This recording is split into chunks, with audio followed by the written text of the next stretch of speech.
Good day everyone, my name is John Russell B. Raya, and let me show you how I made my website or web page using HTML and CSS.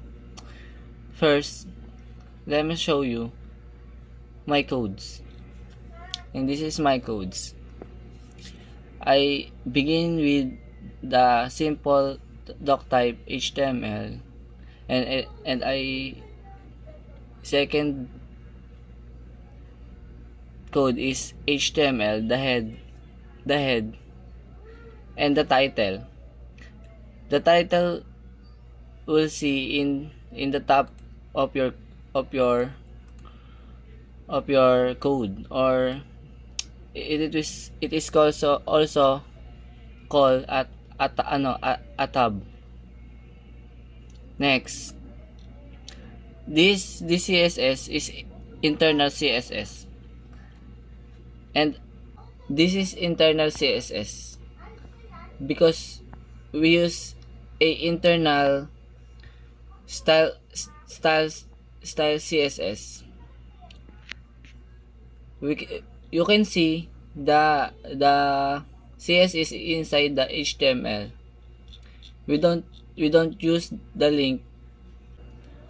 We didn't use another tab in this HTML unless we use inline CSS. And let me show you my codes. First we edit is the body. Div for the divider, and class for the name of the divider. Then this is my body, and this is the div that I input in the div class. Next is the body of the div, which is here, and this is the codes that I use: the box form and the box form h2, which is this one, the h2, which is the sign. And next is the output. This is the output of the div. And next is the input box. The input box is here, the space that we use to type our information.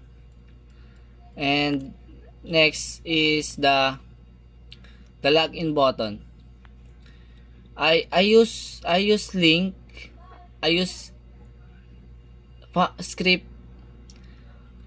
to move to other page my login, and this is how it look like.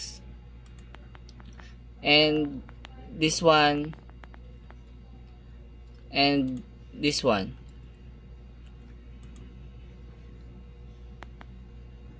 And this is my other side of my HTML.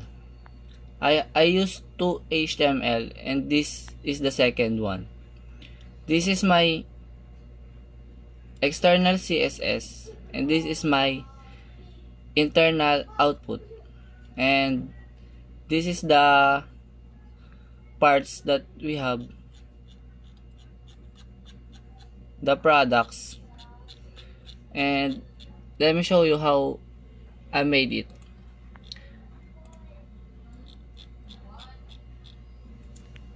First is the simple one again,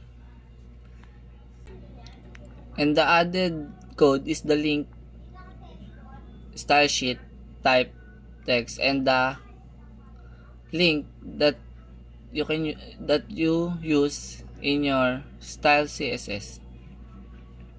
The next is the body. Next is header. Then the div, for divider and the class or the name of your divider. I use div class logo.png for this one. Here at the left side of my output is the logo that I use. Next is the UL and the link in my, or the button that I use to click to auto direct into my products.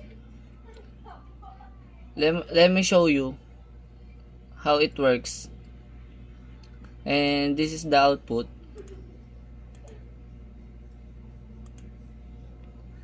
If I click the book, it goes to the book section like this one.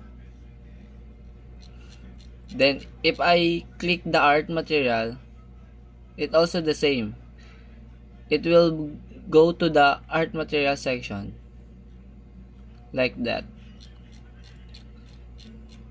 and so on and so forth. And let me show you how I do that. First is the simple is the div ID for the section of your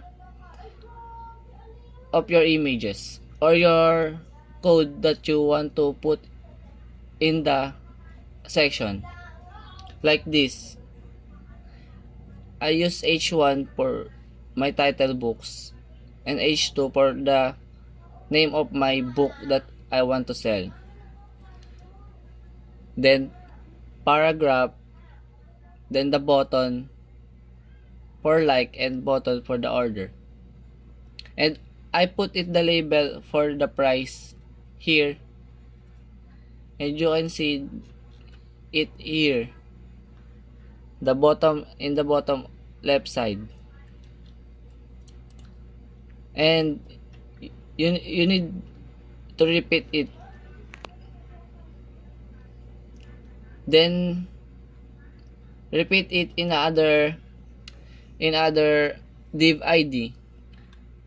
You need to use same name in your href and your ID to detect the name of the code that you want to run, and to avoid any errors or malfunction in your codings. And last is my about. I only use P or paragraph for my about because I want to share my FDS supply to others, and I want them to know that in AFDS supply all items are affordable, and it all in low price. And that's all. Thank you.